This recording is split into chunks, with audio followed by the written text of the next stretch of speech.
முத்தலகி, ஒழுங்காக தயாராகி கீழே வா. நான் சொன்னது உன் காதில் விழவில்லையா என்று அவளது சித்தி நாகவல்லி கத்தினாள். முத்தலகி தன் முழங்கால்களில் முகத்தை புதைத்து கொண்டு அழுது கொண்டிருந்தாள். சற்றென்று தலையை உயர்த்தி கோபமும் ஆத்திரமும் நிறைந்த கண்களால் தன் சித்தியை முறைத்து பார்த்தாள். பின்னணியில் சோகமான இசை ஒலித்தது. நான் முதலிலேயே சொல்லிவிட்டேன் சித்தி, என்னால் வர முடியாது. அந்த மாற்றுத்திறனாளி மனிதனை என்னால் திருமணம் செய்ய முடியாது என்று முத்தலகி மிக கொடூரமாக கத்தினாள். அவளது இந்த அவமரியாதையான பேச்சை கேட்ட நாகவல்லி சற்றென்று முன்னே தன் பலத்த கையால் முத்தலகியின் கன்னத்தில் ஒரு பலத்த அறையை விட்டாள். அந்த அறை அவளது மென்மையான கன்னத்தில் சிவந்த தழும்பை ஏற்படுத்தியது. நீ அந்த மாற்றுத்திறனாளி மனிதனை தான் திருமணம் செய்ய வேண்டும், புரிந்ததா? இன்னும் அரை மணி நேரத்தில் நீ தயாராகவில்லை என்றால் உன்னை அந்த 70 வயது கிழவனுக்கு திருமணம் செய்து வைத்து விடுவேன், ஜாக்கிரதை என்று மிரட்டிவிட்டு கதவை வேகமாக சாத்திவிட்டு சென்றாள். முத்தலகியிடம் கைபேசியோ அல்லது வேறு யாரிடமாவது உதவி கேட்கும் எந்த ஒரு பொருளோ இல்லை. தன் கண்ணீரை துடைத்து கொண்டு அவள் கண்ணாடியின் முன்னால் வந்து நின்றாள். அவளது கையில் ஒரு சிவப்பு நிற நெட்டு துப்பட்டா இருந்தது. அதில் இளங்கோவின் மணமகள் என்று எழுதப்பட்டிருந்தது. முத்தலகி அந்த துப்பட்டாவை தன் தலையில் பொருத்தி கொண்டு கண்ணாடியில் தன் முகத்தை பார்த்தாள். அம்மா, எனக்கு சிறு வயதும் நன்றாக இல்லை, இந்த இளமை பருவமும் நன்றாக இல்லை. சிறு வயதிலேயே என்னை விட்டு பிரிந்து விட்டீர்கள். நீங்கள் இல்லாமல் நான் பல துன்பங்களை அனுபவித்து விட்டேன். இப்போது இவர்கள் என்னை ஒரு மாற்றுத்திறனாளி மனிதனுக்கு திருமணம் செய்து வைக்கிறார்கள். என்னை ஒரு மாற்றுத்திறனாளியின் ஊன்றுகோலாக மாற்றுகிறார்கள். இப்படி ஒரு நாளுக்காகவா நான் பிறந்தேன் என்று அழுது கொண்டே புலம்பினாள். இப்போது அவளிடம் வேறு வழியே இல்லை. சிறு வயதிலேயே தாயை இழந்தவள் தந்தையோ வேறொரு பெண்ணை திருமணம் செய்து கொண்டார். அவளது சித்தி அவளை ஒரு பொருட்டாகவே மதிக்கவில்லை. இதனால் முத்தலகி சிறு வயதில் இருந்தே மிகவும் பிடிவாதக்காரியாகவும் கோபக்காரியாகவும் வளர்ந்திருந்தாள். என் வாழ்க்கையில் இப்படி நடக்கும் என்று நான் நினைத்து கூட பார்க்கவில்லை அம்மா. ஆனால் நான் இதை ஏற்றுக்கொண்டுதான் ஆக வேண்டும் போலிருக்கிறது. அந்த மாற்றுத்திறனாளியை நான் திருமணம் செய்தே ஆக வேண்டும் என்று முகத்தை புதைத்து கொண்டு அழுதாள். அதே நேரத்தில் இளங்கோ தன் சக்கர நாற்காலியில் அமர்ந்தபடி தன் படிப்பு அறையின் ஜன்னல் வழியாக வெளியே பார்த்து கொண்டிருந்தான். எப்போதும் புத்தகங்களின் மத்தியிலேயே வாழும் அந்த அழகான புன்னகை பூத்த மனிதன் ஒரு விபத்திற்கு பிறகு தன்னை ஒரு மூடிய புத்தகத்தை போல மாற்றிக்கொண்டிருந்தான். இளங்கோ, மகனே, நீ இன்னும் இங்கே தான் இருக்கிறாயா? என்ன யோசித்து கொண்டு இருக்கிறாய்? நாம் கிளம்ப வேண்டாமா? மாலை ஆகிவிட்டது. நாம் உமாராணி அத்தையின் வீட்டிற்கு செல்ல வேண்டும். எல்லோரும் நமக்காக காத்து கொண்டிருப்பார்கள் என்று சாரதா கூறினாள். நாகவல்லியின் தோழியான சாரதா தன் அன்பு மகனுக்காக எப்போதும் கவலைப்பட்டு கொண்டே இருப்பார். அவளது புன்னகை நிறைந்த முகம் இப்போது எப்போதும் சோகத்தில் மூழ்கியிருந்தது. அம்மாவின் முகத்தை இப்படி பார்ப்பது இளங்கோவிற்கு மிகுந்த வலியை தந்தது. அம்மா, நீங்கள் அவளை கட்டாயப்படுத்துகிறீர்கள். நீங்கள் செய்வது சரியில்லை என்று இளங்கோ கூறினான். அவனது குரலில் மிகுந்த சோர்வு தெரிந்தது. மகனே, நீ ஏன் அப்படி பேசுகிறாய்? அவளை திருமணம் செய்து கொள்ள வேண்டும். அவள் உனக்கு மணமகளாக வர வேண்டும் என்பதுதானே உன்னுடைய ஆசையாகவும் இருந்தது என்று சாரதா அவனது தோளில் மென்மையாக கை வைத்து சொன்னாள். இளங்கோ ஆச்சரியத்துடன் அவளை பார்த்தான். அப்பொழுது சூழ்நிலை வேறு. அப்போது நான் மாற்றுத்திறனாளியாக இல்லை. என்னால் நடக்க முடிந்தது. ஆனால் அந்த பெண், அவள் என்னை அப்போதும் விரும்பவில்லை. அவள் சுதந்திரமான சிந்தனை கொண்ட பெண். அவளுக்கு தன் சுதந்திரம் உயிரை விட மேலானது. நீங்கள் அவளை என்னோடு கட்டி போட்டு சிறை வைக்கிறீர்கள் என்று சோகமாக கூறினான். அப்படியானால் உன் நாகவல்லி அத்தை அந்த சின்ன பெண்ணை வெறுப்பின் காரணமாக ஒரு 70 வயது கிழவனுக்கு திருமணம் செய்து கொடுத்திருந்தால் அது சரியாக இருந்திருக்குமா என்று சாரதா சத்தமாக கேட்டாள். இளங்கோ அதிர்ச்சியுடன் அவளை பார்த்தான். ஆமாம் இளங்கோ, உன் நாகவல்லி அத்தை அவளை எப்படியாவது வீட்டை விட்டு துரத்த வேண்டும் என்று நினைக்கிறாள். நான் உனக்காக போய் பெண் கேட்கவில்லை என்றால் அவளை ஏதோ ஒரு வயதான கிழவனுக்கு கட்டி வைத்திருப்பாள். நீ ஏன் புரிந்து கொள்ள மாட்டேங்கிறாய் மகனே?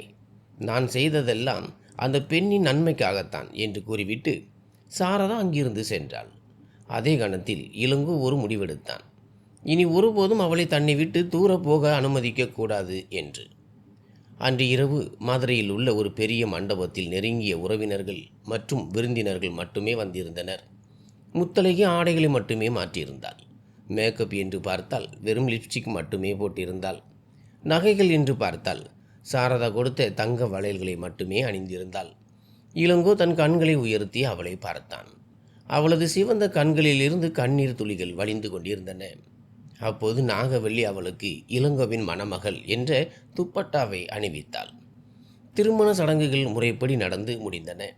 இரவு 11 மணிக்கு அவளை விடைபெற்று தன் வீட்டிற்கு அழைத்து வந்தனர். வீட்டிற்கு வந்ததும் முத்தழகி யாரையும் பார்க்காமல் காரில் இருந்து இறங்கி நேராக உள்ளே சென்றாள்.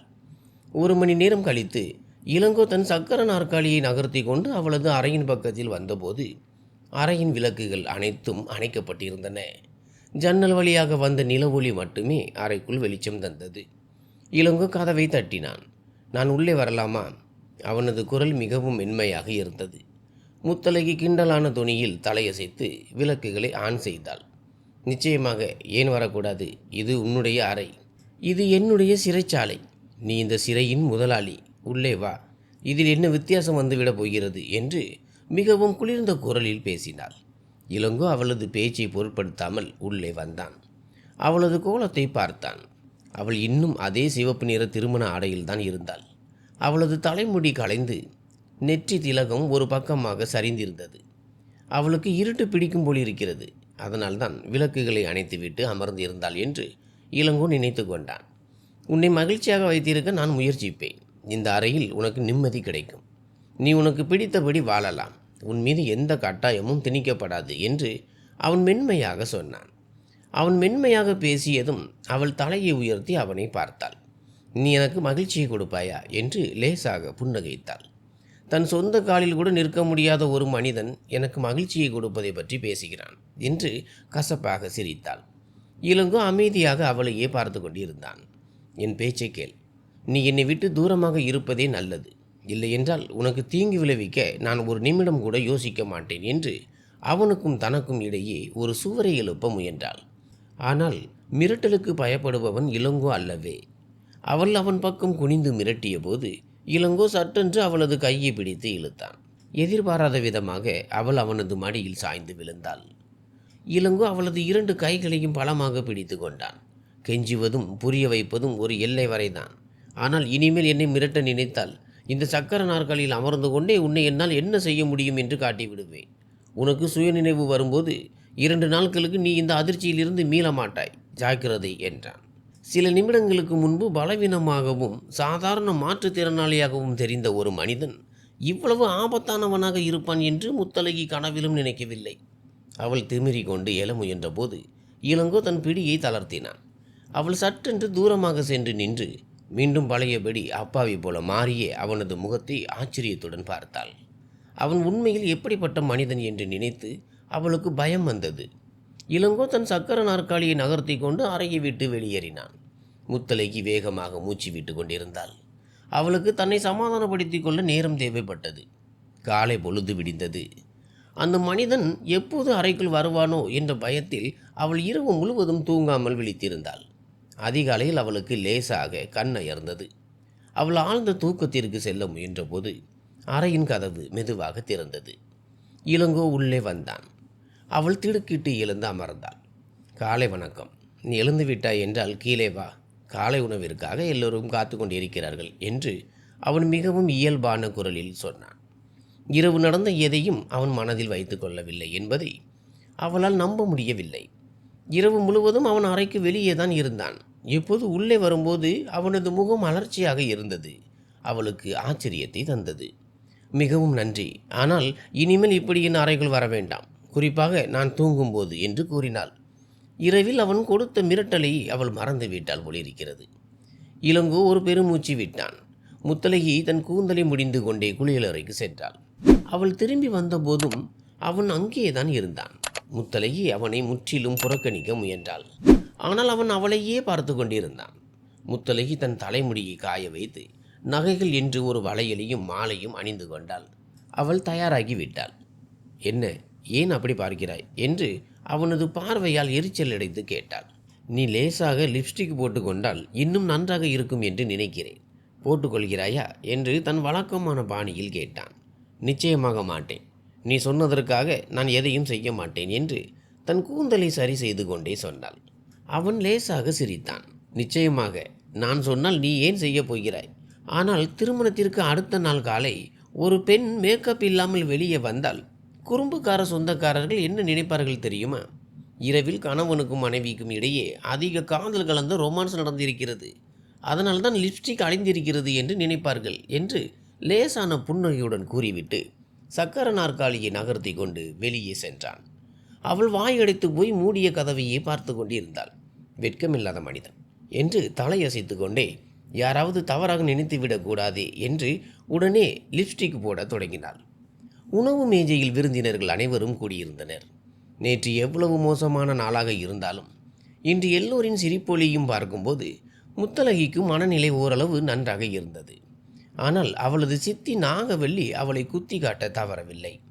ஆமாம்பா, இந்த காலத்து மருமகள்களுக்கு கோபமே குறைவதில்லை. புதுமண பெண் நன்றாக சிங்காரித்து கொண்டு இருக்க வேண்டும் என்று எவ்வளவு சொன்னாலும் முகத்தை தொங்க போட்டு கொண்டே இருக்கிறார்கள் என்று தோழி சாரதாவிடம் நாகவல்லி பேசினாள். நாகவல்லியின் பேச்சை கேட்டு முத்தழகி அவளை கோபமாக முறைத்து பார்த்தாள். அவள் ஏதேனும் பதில் சொல்வதற்குள் அவளது சோபாவிற்கு அருகில் சக்கர நாற்காலியில் நின்ற அவளது கணவன் இளங்கோ பேசத் தொடங்கினான். ஓ விடுங்கள் நாகவல்லி அத்தை, இந்த கால ஆண்களுக்கு தன் மனைவிகள் எப்போதும் மேக்கப்போடு இருப்பது பிடிப்பதில்லை. புதிய திருமணம்தான். ஆனால் நான் தான் என் மனைவியிடம் முதலிலே சொல்லிவிட்டேன், அதிக நகைகளோ கனமான மேக்கப்போ வேண்டாம் என்று. அவளது கணவனுக்கு அது பிடிக்காது என்று மகிழ்ச்சியான தொனியில் கூறி லேசாக சிரித்தபடி முத்தழகியை பார்த்தான். முத்தழகி அவனை கோபமாக முறைத்து கொண்டிருந்தாள். நாகவல்லி வெளியே புன்னகைத்தாலும் உள்ளே பொறாமையால் எரிந்தாள். அப்படியா, ஒரே இரவில் இவள் உனக்கு என்ன மந்திரம் போட்டுவிட்டாள் என்று இயல்பாக கேட்பது போல் கேட்டாள். இளங்கோ முத்தழகியை பாசத்துடன் பார்த்தான். ஆனால் அவள் அவனை பார்க்கவில்லை. ஒரு பெண் மந்திரம் செய்ய வேண்டும் என்று அவசியமில்லை நாகவல்லி அத்தை. திருமண பந்தத்திற்கு அவ்வளவு சக்தி இருக்கிறது. ஒரு மனிதனுக்கு தன் மனைவி மீது தானாகவே காதல் வந்துவிடும் என்று மிகவும் ஆழமான குரலில் சொன்னான். முத்தழகி அறியாமல் அவனை பார்த்தாள். அவன் அவளையே பார்த்து கொண்டிருந்தான். அவள் தன் பார்வையை உடனே திருப்பி கொண்டாள். அவன் புன்னகைத்தான். ஓ, என் மாப்பிள்ளைக்கு ஒரே இரவில் காதலும் வந்துவிட்டதா? சரி, மனைவியின் கருத்து என்ன? அவளுக்கு முன்மீது அதே காதல் வந்திருக்கிறதா என்று நாகவல்லியின் கிண்டல் அதிகரித்தது. முத்தழகி கோபத்துடன் சோபாவை விட்டு எழுந்து தன் அறைக்கு செல்ல முயன்றாள். அப்போது இளங்கோ தன் கையை நீட்டி அவளை தடுத்தான். அவள் கேள்வியோடு அவனை பார்த்தாள். காதல் இருக்கிறதா இல்லையா என்று தெரியாது. ஆனால் அன்பானவள் திருமண பந்தத்தை ஏற்றுக்கொண்டதே காதலை விட மேலானது அல்லவா? முத்தழகி, தயவு செய்து எனக்கு ஒரு கப் காஃபி செய்து தர முடியுமா என்று சாரதாத்தையிடம் சொன்ன பிறகு முத்தழகியிடம் கேட்டான். முத்தழகி முதலில் அவனை கோபமாக முறைத்தாள். ஆனால் அவனது அப்பாவி முகத்தை பார்த்ததும் கடுமையான சொற்களை பேசுவதை தவிர்த்துவிட்டு சமையலறையை நோக்கி சென்றாள். அன்று இரவும் அவள் அறையில் தனியாகவே கழிந்தது. அவன் எங்கே இருக்கிறான் என்று அவளுக்கு தெரியவில்லை. ஆனால் அவன் இல்லாதது அவளுக்கு நிம்மதியாக இருந்தது. இருப்பினும் காலையில் இளங்கோ செய்த செயலை நினைத்து அவளுக்கு கோபம் வந்தது. என் மீது உத்தரவிட அவன் யார்? எனக்கு காஃபி செய்ய சொல்ல அவன் யார்? அவனின் கையை பிடித்தான் என்று அறைக்குள் இங்கும் அங்கும் நடந்து கோபப்பட்டாள். பின்னர் அறையை விட்டு வெளியே வந்து வீட்டை சுற்றி பார்த்தாள். அப்போது அவளது பார்வை எதிரே இருந்த ஒரு மூடிய கதவின் மீது விழுந்தது. அவள் மெதுவாக நடந்து சென்று கதவின் கைப்பிடியை திருகினாள். உள்ளே புத்தகங்கள் மட்டுமே நிறைந்திருந்தன. அது ஒரு படிப்பு அறை. கதவை மேலும் திறந்தபோது அங்கே சர்க்கர நாற்காலியில் அமர்ந்து முழு கவனத்துடன் புத்தகம் படித்து கொண்டிருந்த இளங்கோவை கண்டாள். அப்படியானால் அவன் இரவு முழுவதையும் இங்கே தான் கழிக்கிறானா என்று அவள் யோசித்தாள். உள்ளே வா, புத்தகங்கள் இருக்கும் அறைக்குள் வர யாருக்கும் தடையில்லை. இந்த புத்தகங்களை படித்து நாம் எவ்வளவு சலிப்படைந்தாலும் பல வருடங்கள் கழித்து மீண்டும் அவற்றிடம் வரும்போது அவை முதல் முறையைப் போலவே நம்மிடம் மகிழ்ச்சியுடன் வரவேற்கும் என்று புத்தகத்தில் இருந்து பார்வையை எடுக்காமலேயே சொன்னான். அவள் அவனை கூர்மையாக பார்த்துவிட்டு உள்ளே வந்தாள். கதவு தானாக மூடப்பட்டது. அவள் சுவர்களில் இருந்த புத்தக அடுக்குகளை பார்த்தாள். ஒரு சுவர் காலியாக இருந்தது. அதில் ஜன்னல் இருந்தது. அப்படியானால் நீ இரவு முழுவதும் புத்தகம் படிக்கிறாயா என்று இயல்பாக கேட்டாள். நீ இதை பற்றி பேச வரவில்லை என்று நினைக்கிறேன். என்ன விஷயமோ அதை சொல்லிவிடு, இல்லை என்றால் உன் மனதில் இருந்து அது மறைந்துவிடும் என்று அவனும் இயல்பாக சொன்னான். முத்தழகி அவனை கோபமாக முறைத்தாள். நீ என்ன உரிமையில் எல்லார் முன்னிலையிலும் என் கையை தொட்டாய்? உன்னோடு எனக்கு எந்த தொடர்பும் இல்லை என்பதை நான் உனக்கு தனியாக சொல்ல வேண்டுமா என்று கசப்புடன் கேட்டாள். இளங்கோ புத்தகத்தை மூடி மேஜையில் வைத்தான். அங்கே எல்லோரும் அமர்ந்திருந்தார்கள். நமக்கு இடையே இருக்கும் விரிசல் யாருக்கும் தெரியக்கூடாது என்று நான் நினைத்தேன். நான் இரவு முழுவதும் அறைக்கு வெளியே இந்த ஸ்டடி ரூமில் தான் இருக்கிறேன் என்ற விஷயத்தை என் அம்மாவிடமிருந்து கூட மறைத்து வைத்திருக்கிறேன். நாம் கணவன் மனைவியாக வாழாமல் அந்நியர்களைப் போல வாழ்கிறோம் என்று தெரிந்தால் என் அம்மாவின் மனம் உன் மீது இன்னும் வருத்தப்படும் என்று மிகவும் பொறுமையாக விளக்கினான். அவனது பேச்சை கேட்ட முத்தழகியின் கண்களில் ஒரு விசித்திரமான ஒளி தெரிந்தது. அவளுக்கு தேவை அதுதானே. எனக்கு விளக்கியதற்கு மிக்க நன்றி. ஆனால் என்னால் ஒரு மாற்றுத்திறனாளியுடன் ஒரே கூரையின் கீழ் வாழ முடியாது. நான் விரைவில் என் வீட்டிற்கு திரும்பி விடுவேன், புரிந்ததா என்று கடுமையாக கூறிவிட்டு ஸ்டடி ரூமை விட்டு வெளியேறினாள். அவன் அவளையே பார்த்து கொண்டிருந்தான். மறுநாள் காலை உணவிற்காக சாரதா அத்தை மேஜையில் அமர்ந்து அவ்விருவருக்காகவும் காத்து கொண்டிருந்தாள். அப்போது தளர்வான சட்டையும் கால் சட்டையும் அணிந்து தலைமுடியை களைந்தபடி முடிந்து கொண்டு முத்தழகி அறைக்குள் இருந்து வந்தாள். சாரதா அத்தை அவளை பார்த்து புன்னகைத்தாள். ஆனால் முத்தழகி அவளை முற்றிலும் புறக்கணித்து உணவு மேஜையில் அமர்ந்து வேலைக்காரியிடம் தனக்கு காலை உணவு கொண்டு வருமாறு கூறினாள். சாரதா அத்தையின் புன்னகை சுருங்கியது. பின்னர் அவள் தன் தொண்டையை சரி செய்து கொண்டு அவளிடம் பேசினாள். காலை வணக்கம் மகளே என்று அன்போடு மென்மையான குரலில் சொன்னாள். வணக்கம் என்று முத்தழகி அலட்சியமாக கூறினாள். வேலைக்காரி உணவை கொண்டு வந்ததும் அவள் சாப்பிடுவதில் மூழ்கினாள். சாரதாத்தை அவளது அறையின் மூடிய கதவை பார்த்தாள். இளங்கோ இன்னும் எழவில்லையா? அவனுக்கு காலையில் சீக்கிரம் எழுந்து டீ குடிக்கும் பழக்கம் இருக்கிறதே, அவன் எங்கே என்று ஆச்சரியத்துடன் கேட்டாள். முத்தழகி உணவை சாப்பிட்டு கொண்டே தன் தோள்களை உயர்த்தினாள், எதையும் அறியாதவளை போல. சாரதாத்தையின் நெற்றியில் சுருக்கங்கள் விழுந்தன. என்ன அர்த்தம்? உனக்கு தெரியாதா? அவன் அறையில் இல்லையா என்று அவள் திடீரென்று கவலைப்பட்டாள். முத்தழகி அமைதியாக சாப்பிட்டு கொண்டிருந்தாள். சாரதாத்தை கவலையுடன் எழுந்து வேலைக்காரியை கூப்பிட முயன்றாள். அப்போது ஸ்டடி ரூமின் கதவு திறந்து இளங்கோ வெளியே வந்தான். சாரதாத்தை அவனை கேள்வியோடு பார்த்தாள். ஓ, காலை வணக்கம். சாரி அம்மா, இரவில் தூக்கம் வரவில்லை, அதனால் அங்கே சென்று விட்டேன். புத்தகம் படித்து கொண்டே எப்போது தூங்கினேன் என்று தெரியவில்லை என்று கண்களை துடைத்து கொண்டே சொன்னான். முத்தழகி எதையும் பொருட்படுத்தாமல் சாப்பிட்டு கொண்டிருந்தாள். சூழ்நிலையை ஓரளவிற்கு புரிந்து கொண்ட சாரதா அத்தையின் முகத்தில் கோபம் வந்தது. நீ இரவு முழுவதும் ஸ்டடி ரூமிலா இருந்தாய்? தொடர்ந்து சக்கர நாற்காலியில் அமர்ந்திருந்தால் உனக்கு முதுகு வலி ஏற்படும் என்று உனக்கு தெரியாதா என்று இளங்கோவை கடிந்து கொண்டு முத்தழகியின் பக்கம் திரும்பினாள். முத்தழகி திடுக்கிட்டு அவளை பார்த்தாள். சாரதாத்தை அவளை மிகவும் கோபமாக பார்த்து கொண்டிருந்தாள். முத்தழகி, இளங்கோ இப்போது உன்னுடைய கணவன். அவனை கவனித்துக் கொள்வது உன்னுடைய பொறுப்பு மகளே. அவன் இரவு முழுவதும் அறைக்கு வெளியே இருந்திருக்கிறான். அவன் எங்கே இருக்கிறான், என்ன செய்கிறான் என்ற விவரம் உனக்கு தெரிந்திருக்க வேண்டும் அல்லவா? அவனது நிலைமை எப்படிப்பட்டது என்று உனக்கு தெரியும் தானே? எவ்வளவு முயன்றாலும் சாரதா அத்தையின் குரல் மிகவும் கடுமையாகிவிட்டது. இளங்கோ அவளை அமைதிப்படுத்த முயன்றான். ஆனால் சாரதா அத்தை கேட்பதாக இல்லை. பேசிக்கொண்டே இருந்தாள். முத்தழகி சட்டென்று எழுந்தாள். முன்னால் இருந்த காஃபி கப்பை எடுத்து தரையில் வீசி எறிந்தாள். என் மீது என்ன அதிகாரம் செலுத்துகிறீர்கள் நீங்கள்? நான் என் விருப்பப்படியா திருமணம் செய்து கொண்டேன். உங்களது அந்த அரக்கத்தனமான தோழி நாகவல்லி என்னை மிரட்டி இந்த மாற்றுத்திறனாளியோடு கட்டி போட்டு விட்டாள். இதில் என் தப்பு எதுவும் இல்லை. அவனை கவனித்துக் கொள்வதாவது. இந்த மாற்றுத்திறனாளியை என் அருகில் கூட என்னால் சகித்து கொள்ள முடியாது. உங்கள் மாற்றுத்திறனாளி மகன் எனக்கு அவ்வளவு பெரிய சுமையாக இருக்கிறான் என்று அவள் மேலும் பேசத் தொடங்கினாள். அடுத்த கணமே சாரதா அத்தை முன்னேறி அவளது கன்னத்தில் ஒரு பலத்த அறையை விட்டாள். இளங்கோ தன் நெற்றியை தேய்த்து கொண்டு பெருமூச்சு விட்டான். விஷயம் அவனது கையை மீறி சென்று விட்டது. இனிமேல் என் மகனை மாற்றுத்திறனாளி என்று சொன்னால் ஜாக்கிரதை. உன் நாவை அடக்கு. அவன் உன்னை திருமணம் செய்யவில்லை என்றால் உன் சித்தி உன்னை அந்த பழுத்த கிழவனுக்கு திருமணம் செய்து கொடுத்திருப்பாள் என்று சாரதா அத்தை கோபமாக கத்தினாள். முத்தழகி தன் கன்னத்தில் கை வைத்து சிவந்த கண்களுடன் அவளை பார்த்தாள். மாற்றுத்திறனாளியை மாற்றுத்திறனாளி என்றுதானே சொல்ல முடியும்? உங்கள் தோழி என்னை யாருக்காவது திருமணம் செய்து கொடுத்திருந்தால் கூட நன்றாக இருந்திருக்கும். இன்று நான் ஒரு மாற்றுத்திறனாளியின் மனைவியாக இருந்திருக்க மாட்டேன் என்று கோபத்துடன் காலை உதைத்து கொண்டு தன் அறைக்கு சென்றாள். அம்மா, நீங்கள் அவளை அடித்திருக்கக்கூடாது என்று இளங்கோ மென்மையாக சொன்னான். சாரதா அத்தை அவனை கூர்மையாக பார்த்தாள். அவள் தன் எல்லையை மீறிவிட்டாள். மகனே, உன்னுடைய ஆளுமை எங்கே? உன்னுடைய அந்தஸ்து எங்கே?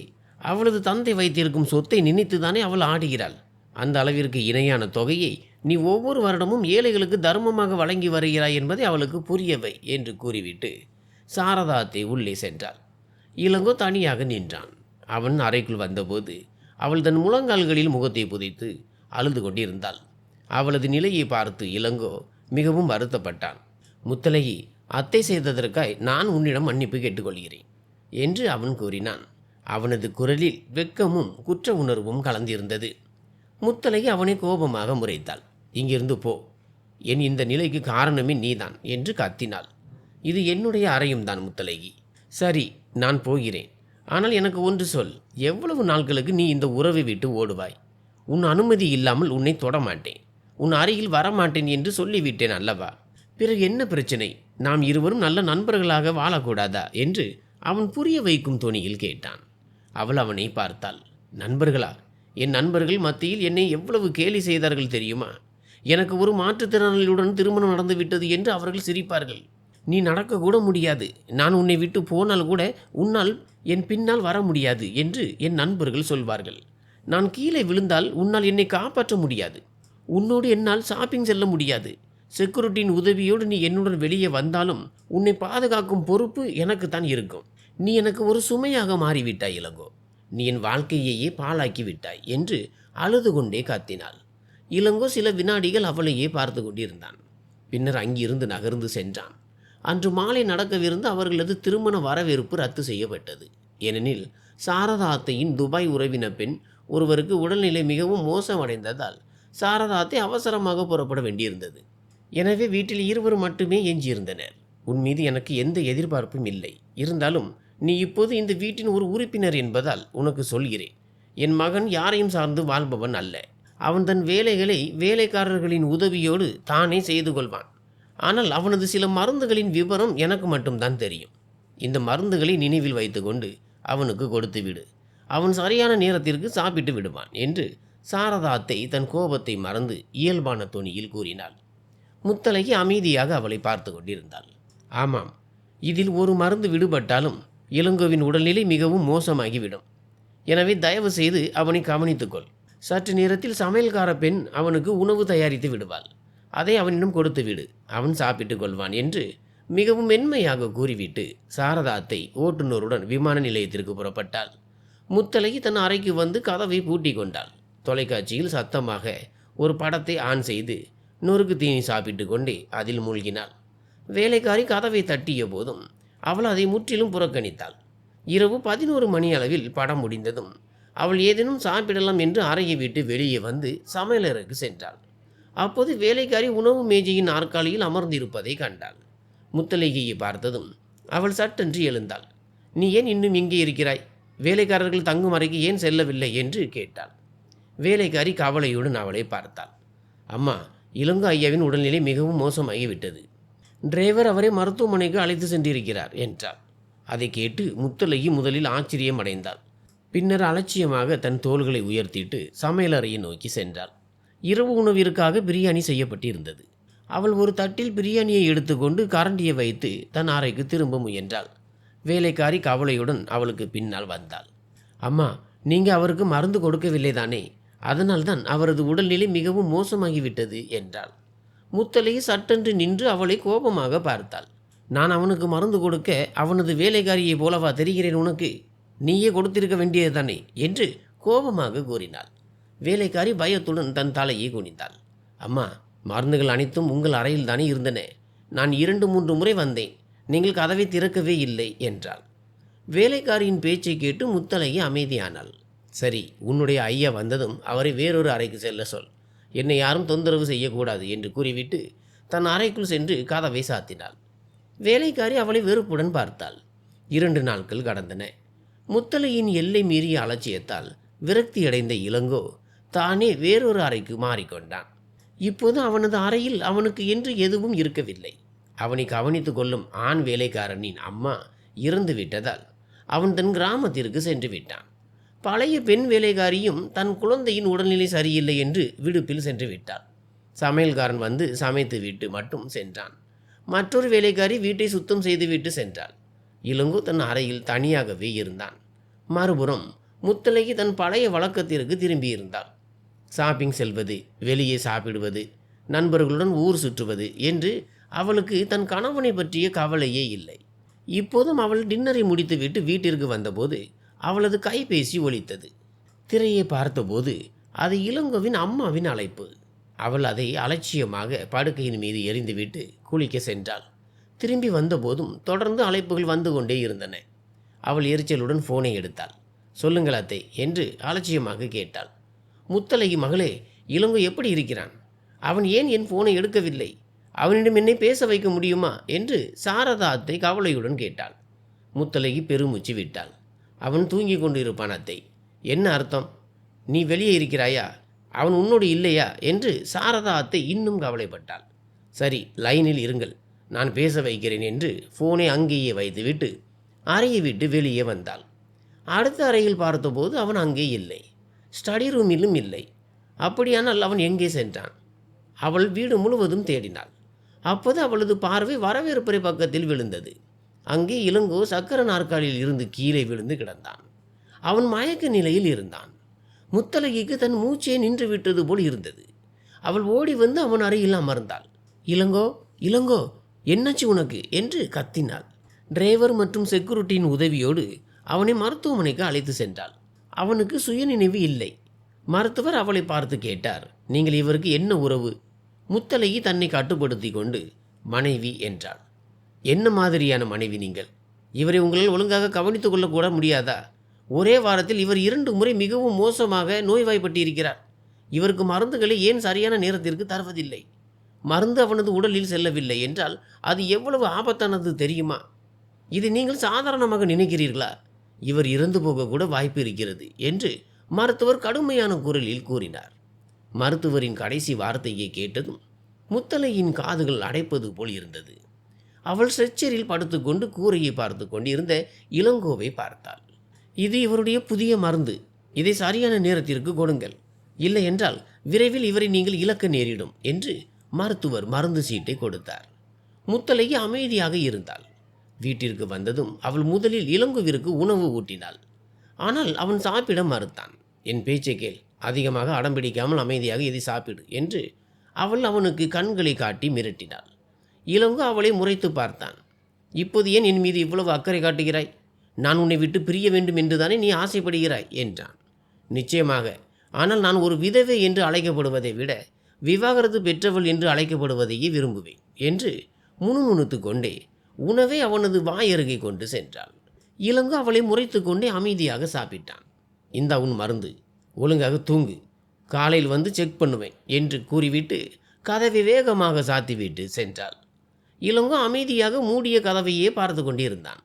அந்த பெண்ணிற்கு ஒரு சுமையாக இருப்பது அவனுக்கு பிடிக்கவில்லைதான். ஆனால் அது அவனது சூழ்நிலை. அவன் தன் சக்கர நாற்காலியை திரும்ப முயன்ற போது அவனது மனதில் ஏதோ தோன்றியது. அவன் நின்று மூடிய கதவை பார்த்து லேசாக புன்னகைத்தான். அவளை எப்படி தன் வழிக்கு கொண்டு வருவது என்று அவன் புரிந்து கொண்டான். மறுநாள் காலை அவன் தன் சக்கர நாற்காலியுடன் அவளது அறைக்குள் வந்தான். ஆழ்ந்த தூக்கத்தில் இருந்த முத்தழகியை எழுப்பினான். முத்தழகி, முத்தழகி, எழுந்திரு என்று சக்கர நாற்காலியை அருகில் கொண்டு வந்து கூப்பிட்டான். அவள் திடுக்கிட்டு எழுந்து அமர்ந்தாள். என்னாச்சு, எல்லாம் சரியா இருக்கா என்று கவலையுடன் அவனை பார்த்தாள். எனக்கு டீ வேண்டும். முத்தழகி சுவரில் இருந்த கடிகாரத்தை பார்த்தாள். மணி காலை 6 ஆகியிருந்தது. அவள் ஆச்சரியமாக அவனை பார்த்தாள். இந்த நேரத்தில் யாராவது டீ குடிப்பார்களா? எனக்கு சிறு வயதிலிருந்தே இந்த பழக்கம் இருக்கிறது என்று அவன் தன் தோள்களை உயர்த்தினான். அவள் அவனை கோபமாக முறைத்து கொண்டே தலைமுடியை சரி செய்து கொண்டு படுக்கையில் இருந்து இறங்கி சமையலறைக்கு சென்றாள். அவளுக்கு பின்னால் அவன் புன்னகைத்து கொண்டிருந்தான். உனக்கு இவ்வளவு கோபம் இருக்கிறது அல்லவா? இப்போது பார்க்கிறேன் உன்னுடைய இந்த வீண் கோபத்தை நீ எப்படி மாற்றாமல் இருக்கிறாய் என்று. இது கொஞ்சம் கடினம்தான் என்று எனக்கு தெரியும். ஆனால் நீ இயல்பு நிலைக்கு வர நான் முயற்சிப்பேன் என்று மெதுவாக தனக்குள் சொல்லி கொண்டான். சிறிது நேரத்தில் முத்தழகி அவனுக்கு டீ கொடுத்துவிட்டு மீண்டும் தூங்கிவிட்டாள். அவளுக்கு ஏதோ ஒரு மன அழுத்தம் இருந்து இருக்க வேண்டும். அதனால்தான் காலை 11 மணிக்கே எழுந்தாள். அவள் ஃப்ரெஷ் ஆகி வந்தபோது ஸ்டடி ரூமின் கதவு திறந்திருப்பதை கண்டாள். அந்த ஐயா அங்கேதான் இருப்பார் என்பதை புரிந்து கொண்டு நேராக சமையலறைக்கு சென்று இருவருக்குமாக காலை உணவை தயாரித்து கொண்டு ஸ்டடி ரூமிற்கு வந்தாள். இளங்கோ, நீ முழித்து கொண்டு தானே இருக்கிறாய், வந்து சாப்பிடு என்று உணவு மேஜையில் உணவை அடுக்கி வைத்து சாப்பிட தொடங்கினாள். அப்போது அவன் சக்கர நாற்காலியின் பொத்தானை அழுத்தி கொண்டு அங்கே வந்தான். முத்தழகி அவனை பார்த்தாள். பார்த்தபடியே நின்று விட்டாள். இளங்கோவின் 2 கைகளிலும் மை படிந்து இருந்தது. என்ன இது, கைகளை கெடுத்து கொண்டாயா? ச்சே, உன்னுடைய அந்த வேலைக்காரனும் இல்லை. இப்போது நான் தான் உன் கைகளை கழுவ வேண்டும் போலிருக்கிறது என்று அலட்சியமாக கூறி அவனது சக்கர நாற்காலியை வாஷ் பேசின் அருகில் கொண்டு சென்று அவனது கைகளை பிடித்து கழுவ தொடங்கினாள். ஆனால் இந்த மை இவ்வளவு சீக்கிரம் போகாது என்று நினைக்கிறேன் என்று அவன் தன் புன்னகையை மறைத்து கொண்டு சொன்னான். அவள் ஆச்சரியத்துடனும் எரிச்சலுடனும் அவனை முறைத்தாள். உனக்கு தெரிந்திருந்தும் ஏன் கைகளை அழுக்காக்கி கொண்டாய்? இப்போது எப்படி சாப்பிடுவாய் என்று அவனை மீண்டும் பிரேக்ஃபாஸ்ட் டேபிளுக்கு அழைத்து வந்து வேறு வழியின்றி அவனுக்கு தானே உணவு ஊட்டத் தொடங்கினாள். அப்படி செய்யும்போது அவள் அறியாமலேயே இளங்கோவின் இதயத்திற்குள் நுழைந்து கொண்டிருந்தாள். ஐ எம் சாரி, நீ எனக்காக இவ்வளவு சிரமப்பட வேண்டியிருக்கிறது. உண்மையில் என் நண்பன் ஒருவன் சொன்னான், எங்கள் குரூப்பில் இருக்கும் எல்லோரும் தங்கள் மனைவிக்காக நல்ல சர்ப்ரைஸ் பிளான் செய்திருக்கிறார்கள் என்று. அதனால் நானும் உனக்காக ஏதேனும் எழுதலாம் என்று நினைத்தேன். ஏதேனும் கவிதை அல்லது சில வார்த்தைகள். அதில் பிஸியாக இருந்தபோதுதான் இப்படி ஆகிவிட்டது என்று தன் கைகளை அவளிடம் காட்டினான். அவள் சில வினாடிகள் அவனையே பார்த்தாள். பின்னர் பார்வையை திருப்பி கொண்டாள். நண்பர்கள் எழுதினால் அவர்களை எழுத விட வேண்டியதானே? நீ ஏன் ஹீரோவாக மாற வேண்டும்? மேலும் உனக்கு தெரியும் தானே இந்த உறவு வெறும் பெயரளவுக்கானது மட்டும்தான் என்று பேச்சோடு பேச்சாக தன் நிலைப்பாட்டை கூறினாள். அவள் இளங்கோவிற்கு மிக அருகில் அமர்ந்திருந்தாள். அவள் உணவை ஊட்ட முயன்றபோது இருவரின் பார்வைகளும் சந்தித்தன. முகங்கள் மிக அருகில் இருந்தன. அவள் மூச்சை அடக்கி கொண்டு அவனையே பார்த்தாள். அவனது நெற்றி முடி களைந்து கண்களின் மேல் விழுந்திருந்தது. அந்த நொடிகள் மிகவும் மெதுவாக கடப்பது போல் இருந்தன. நீ ஒத்துக்கொள்ளவில்லை என்றால் இந்த உறவு உறவாக இல்லாமல் போய்விடாது முத்தலகி. இறைவன் நம் விதியில் எழுதியதை நாம் இன்றோ அல்லது என்றோ ஏற்றுக்கொண்டுதான் ஆக வேண்டும். பெயரளவுக்கான உறவு என்று சொல்கிறாயே, நம்மிடையே உடலளவிலான பந்தம் இருக்க வேண்டும் என்று அவசியமில்லை. உறவு என்பது உணர்வுகளாலும் இரக்கத்தாலும் கூட உருவாகலாம் என்று அவளை பார்த்து சொன்னான். ஏனோ முத்தலகிக்கு அவனது ஆழமான கண்கள் தன்னை ஈர்ப்பது போல் தோன்றியது. இளங்கோ தன் கையை நீட்டி அவளது நெற்றியில் விழுந்த முடியை சரி செய்தபோது அவள் முற்றிலும் அமைதியானாள். உணவை மீண்டும் தட்டில் வைத்துவிட்டு அவனிடமிருந்து தூரமாக விலகினாள். நீ என் மீது காட்டும் இந்த அக்கறையை பயன்படுத்தி கொள்ள நினைக்காதே, புரிந்ததா? என்னிடமிருந்து எப்போதும் தூரமாகவே இரு என்று கூறிவிட்டு சற்றென்று உள்ளே சென்றாள். அவன் அவளையே பார்த்து கொண்டிருந்தான். சிறிது நேரம் கழித்து அவள் திரும்பி வந்தபோது அவளது கையில் இளங்கோவின் மருந்து இருந்தது. இந்த உன் மருந்து, நான் உனக்கு தெளிவாக விளக்குகிறேன். நீ தினமும் இதை சரியான நேரத்திற்கு சாப்பிட வேண்டும், ஓகே என்று ஒவ்வொரு மருந்தையும் பொறுமையாக விளக்கினாள். அவன் புன்னகைத்து கொண்டிருந்தான். அவளுக்கு எப்படி தெரியும் அவனுக்கு எல்லாமே தெரியும் என்பது? அவனால் தன்னை நன்றாக கவனித்து கொள்ள முடியும். அவனது உடல்நிலை இப்போது பெருமளவு குணமாகிவிட்டது. ஆனால் இந்த நாடகங்கள் அனைத்தும் அவளை தன் அருகில் வைத்திருப்பதற்காகத்தான் அவன் செய்து கொண்டிருந்தான். ஓகே, உனக்கு புரிகிறதா என்று அவள் கேள்வியோடு பார்த்தாள். அவன் நிமிர்ந்து அமர்ந்தான். ஆமாம், இது இப்போது சாப்பிட வேண்டிய மருந்து இல்லையா என்று அறியாதவன் போல வேறொரு மருந்தின் மீது கை வைத்தான். முத்தலகி தன் தலையில் அடித்து கொண்டாள். ஊஃப், இளங்கோ, உன்னுடைய கவனம் எங்கே தான் இருக்கிறதோ தெரியவில்லை. இது இல்லை, இந்த மருந்து என்று அவனை கடிந்து கொண்டே மாத்திரையை எடுத்து கொடுத்தாள். அவன் அமைதியாக அவளது அறிவுரையின்படி அதை சாப்பிட்டான். மதிய நேரத்தில் அவளது சித்தி நாகவல்லி வீட்டிற்கு வந்திருந்தாள். அவள் தொடர்ந்து முத்தலகியை ஏதோ ஒரு விஷயத்திற்காக குத்தி காட்டி கொண்டே இருந்தாள். முத்தலகி அமைதியாக அவளை முறைத்து கொண்டிருந்தாள். என் தோழி வெளிநாட்டிற்கு சென்றாலோ இல்லையோ என் மாப்பிள்ளையின் முகமே வாடிவிட்டது. என்னாச்சு மகனே உனக்கு? ஏன் இவ்வளவு பலவீனமாக காணப்படுகிறாய்? மருந்துகளை சரியான நேரத்திற்கு சாப்பிடுகிறாயா இல்லையா? சாரதா என்னிடம் சொன்னாள், நீ உன் மனைவியை பற்றி புகழ்ந்து தள்ளினாய் என்று. அதான் நான் நேரில் வந்து பார்க்கலாம் என்று வந்தேன். நீ சும்மா பொய் சொன்னாயா அல்லது உண்மையில் இவள் உன்னை கவனித்துக் கொள்கிறாளா என்று? இவள் மீது எனக்கு ஆரம்பத்திலிருந்தே நம்பிக்கை இல்லை என்று நாகவல்லி தன் விஷத்தை கக்கினாள். நாகவல்லி பேசி முடித்ததும் இளங்கோ ஒரு பெருமூச்சு விட்டான். நாகவல்லி அத்தை, உங்களுக்கு என்னாச்சு?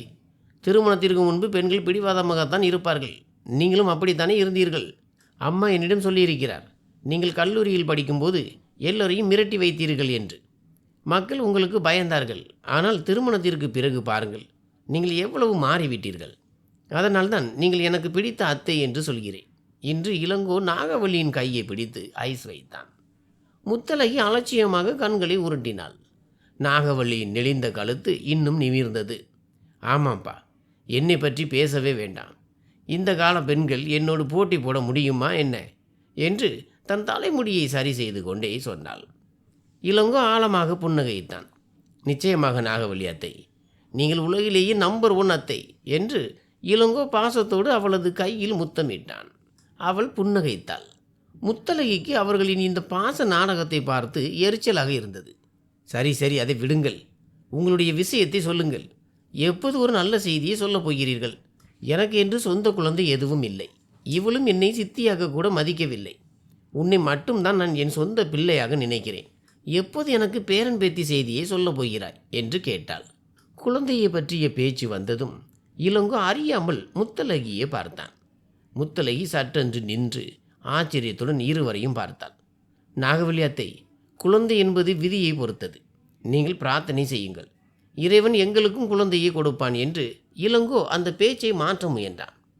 ஆனால் நாகவல்லி அதை விடுவதாக இல்லை. அடா போப்பா, வெறும் பிரார்த்தனை மட்டும் எப்படி வேலை செய்யும்? கணவனுக்கும் மனைவிக்கும் இதில் ஆர்வம் இருக்க வேண்டும் அல்லவா? குறிப்பாக இந்த பெண்ணிற்கு நாள் முழுவதும் உன்னுடைய மனைவி ஷாப்பிங், நண்பர்களுடன் வெளியே சாப்பிடுவது என்று பிஸியாக இருக்கிறாள். உனக்கு எப்போது நேரம் ஒதுக்குகிறாள்? ஒருவேளை இவளுக்கு ஏதேனும் பிரச்சனை இருக்குமோ என்னவோ. செக்கப் செய்தீர்களா இல்லையா என்றாள். அவள் இதற்கு மேல் பேசுவதற்குள் முத்தழகி காலை உதைத்து கொண்டு எழுந்து நின்றாள். உங்களுக்கு என்னை பற்றி ஏன் இவ்வளவு அக்கறை? என் சொந்த வீட்டிலும் எனக்கு எந்த பிரைவேசியும் இல்லை. இங்கும் நீங்கள் வந்து வாய்க்கு வந்தபடி பேசுகிறீர்கள். எனக்கு ஒன்று சொல்லுங்கள், நீங்கள் ஏன் இதுவரை குழந்தை பெற்றுக்கொள்ளவில்லை? நீங்கள் செக்கப் செய்து கொண்டீர்களா? ஏனெனில் இங்கும் அதே மாதிரி இருக்கலாம் அல்லவா? பிரச்சனை என்னிடம் இல்லாமல் உங்களுடைய இந்த அருமை மாப்பிள்ளையிடம் கூட இருக்கலாம் அல்லவா? இளங்கோ, அப்படியும் நடக்கலாம் தானே என்று கைகளை காட்டிக்கொண்டு மிகவும் கடுமையாக கேட்டாள். அவளது பேச்சை கேட்டு சில வினாடிகள் அங்கிருந்த இருவரும் வாயடைத்து போயினர்.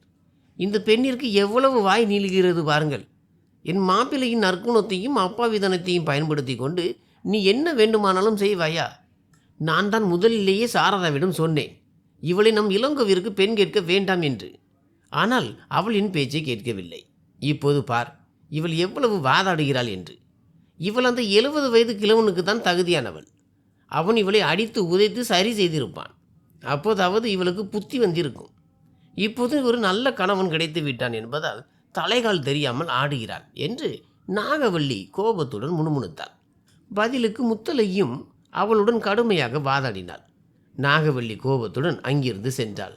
நாகவல்லி சென்றதும் முத்தழகி கோபத்துடன் தன் அறைக்கு வந்தாள். இளங்கோவும் தன் சக்கர நாற்காலியுடன் அவளுக்கு பின்னால் வந்தான். முத்தழகி, தயவு செய்து நாகவல்லி அத்தை சார்பாக நான் உன்னிடம் மன்னிப்பு கேட்டுக்கொள்கிறேன். தயவு செய்து என் பேச்சை கேள் என்று அவன் அவளது கோபத்தை விட அவளது மன வருத்தத்திற்கு பயந்து கூறினான். ஆனால் முத்தழகியோ இந்த உலகத்தையே அழித்து விட வேண்டும் என்ற ஆத்திரத்தில் இருந்தாள். அவளது அறையில் இருந்த பொருட்கள் அனைத்தையும் தரையில் வீசி எறிந்தாள். இது எல்லாம் உன்னால் தான் நடந்தது. நீ முதலிலேயே மறுத்திருந்தால் என்ன ஆகியிருக்கும்? ஆனால் உனக்கு என் வாழ்க்கையை அழிக்க வேண்டும் என்று தானே ஆசை இளங்கோ? நீ என் வாழ்க்கையின் மிகப்பெரிய சோகம் என்று அவனை கடுமையாக திட்டினாள். அவனுக்கு பல இன்னல்களை கூறி கத்தினாள். அவன் தொடர்ந்து அவளிடம் மன்னிப்பு கேட்டுக்கொண்டே இருந்தான். ஐ எம் சாரி முத்தழகி என்று அவன் தலையை குனிந்து சொன்னான். உன்னை திருமணம் செய்து கொண்ட அந்த நாள் எவ்வளவு ராசி இல்லாத நாள். அதற்கு பதிலாக நான் இறந்திருக்கலாம், நான் ஏதேனும் செய்து கொண்டிருந்திருக்கலாம் என்று கோபத்துடன் ஒரு கண்ணாடி ஜாடியை எடுத்து சுவரில் வீசினாள்.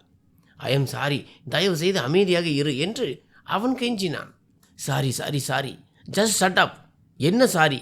அந்த பெண் என் முகத்தில் தன் வார்த்தைகளால் அரைந்து விட்டு சென்றிருக்கிறாள். சாரி சொன்னால் எல்லாம் சரியாகி விடுமா என்று கோபத்தில் வெடித்தாள். ஐ எம் சாரி என்று அவன் மீண்டும் மன்னிப்பு கேட்டபோது முத்தழகி தண்ணீர் நிறைந்த ஒரு கிளாஸை எடுத்து அந்த தண்ணீரை அப்படியே அவனது முகத்தில் எறிந்தாள். அவன் தன் கண்களை மூடிக்கொண்டு சில வினாடிகள் ஆழமாக மூச்சு விட்டான். என்ன, உன்னால் தாங்கிக் கொள்ள முடியவில்லையா? இது வெறும் தண்ணீர் தான். ஆனால் அந்த பெண், அவள் என்னை வார்த்தைகளால் அறைந்து கொண்டிருந்தாள். யோசித்து பார், நான் அதை எப்படி தாங்கிக் கொண்டேன் என்று கத்தினாள். அவளது கண்களில் கண்ணீர் வந்தது. ஐ எம் சாரி என்று அவன் தன் உணர்ச்சிகளை கட்டுப்படுத்தி கொண்டு இம்முறை அவளது கண்களை பார்த்து அவ்வளவு மென்மையாக மன்னிப்பு கேட்டான். முத்தழகி சில வினாடிகள் அவனையே பார்த்து கொண்டிருந்தாள். அவன் எப்படிப்பட்ட மனிதன்? அவனுக்கு கோபம் வரவில்லையா? அவனது சுயமரியாதை அவனை தூண்டவில்லையா? ஆனால் அவனோ எல்லாவற்றையும் பொறுத்து கொண்டான். முத்தழகிக்கு சற்றென்று நாகவல்லியின் வார்த்தைகள் நினைவுக்கு வந்தன. அவள் சொன்னது உண்மைதான். இளங்கோவை தவிர வேறு யாராவது இருந்தாலும் அவளது இந்த அவமரியாதையை தாங்கிக் கொண்டிருப்பார்களா? அவளை தனி அறையில் வாழ அனுமதித்திருப்பார்களா? நிச்சயம் மாட்டார்கள். முத்தழகி தரையில் அமர்ந்தாள். தன் முகத்தை கைகளால் மூடிக்கொண்டு விம்மி விம்மி அழுதாள். அவளது மனதில் நீண்ட நாட்களாக இருந்த வலி இன்று கண்ணீராக வெளிவந்தது. இளங்கோ மெதுவாக தன் சக்கர நாற்காலியை அவளுக்கு அருகில் கொண்டு வந்து குனிந்து அவளது தோள்களை பற்றினான். அவள் முற்றிலும் உடைந்து போயிருந்தாள். இளங்கோ அவளது தலையை மெதுவாக தன் மடியில் சாய்த்து அவளது தலைமுடியில் மென்மையாக தன் விரல்களால் தடவினான். அவள் அழுது கொண்டே இருந்தாள். நான் மிகவும் கெட்டவள், மிகவும் மோசமானவள் என்று அழுது கொண்டே சொன்னாள். நீ கெட்டவள் இல்லை, நீ வெறும் கவலையில் இருக்கிறாய் என்று அவன் மிகவும் மெதுவாக சொன்னான். அவனது வார்த்தைகள் முத்தலையின் காயத்திற்கு மருந்து போடுவது போல் இருந்தன. நான் சோர்வடைந்து விட்டேன், உடைந்து விட்டேன் என்று அழுது கொண்டே சொன்னாள். நான் உன்னை சரி செய்கிறேன், எனக்கு கொஞ்சம் நேரம் கொடு, நான் எல்லாவற்றையும் சரி செய்து விடுவேன். இது என் வாக்குறுதி முத்தலகி, நான் உன்னை மீட்டெடுப்பேன் என்று மிகவும் அன்பான குரலில் சொன்னான். அவனது கண்களில் இருந்தும் கண்ணீர் துளிகள் விழுந்தன. சிறிது நேரம் அழுத பிறகு அவளது மனம் லேசானது. அப்போதுதான் தான் இருக்கும் நிலையை அவள் உணர்ந்தாள். அவள் சட்டென்று அவனிடமிருந்து தூரமாக விலகி கண்ணீரை துடைத்து கொண்டு பாத்ரூமிற்குள் சென்று கதவை பூட்டி கொண்டாள். அவள் தன் முன்னால் அழுது விட்டாள் என்பதால் இனி அவளால் தன் முகத்தை பார்க்க முடியாது என்பதை இளங்கோ புரிந்து கொண்டான். எனவே அவன் அங்கிருந்து சென்றான். இரவில் அவள் தன் அறையில் படுக்கையில் அமர்ந்து டிவியில் ஏதோ ஒரு படம் பார்த்து கொண்டிருந்தாள். அப்போது கதவை தட்டி கொண்டு இளங்கோ உள்ளே வந்தான். முத்தலகி கேள்வியோடு அவனை பார்த்தாள்.